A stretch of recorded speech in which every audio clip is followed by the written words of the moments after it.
व सबस्क्राईब करा आणि बेल आयकॉनला क्लिक करा। गडमुडशिंगी ग्रामपंचायतचा अंधाधुंद कारभार। गांधीनगर वसाहत transport line Chinchwad road Mudshingi ग्रामपंचायत हद्दीत असणाऱ्या गटारीतून सांडपाणी वाहून रस्त्यावर दुर्गंध पसरला होता।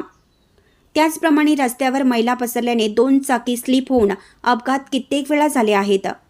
वारंवार तक्रार करूनही कोणीच लक्ष देत नाहीत असे लक्षात आल्याने मग उद्धव बाळासाहेब ठाकरे गटाचे कार्यकर्ते करवीर तालुका अध्यक्ष गणेश बाळकृष्ण सुतार तसेच शाखा अध्यक्ष कृष्णा देगडे यांनी सुजाता धनवडे व रंगराज चौगले यांना कळवलं व रस्त्यावर दुर्गंध पसरत आहे हा विषय सांगितला।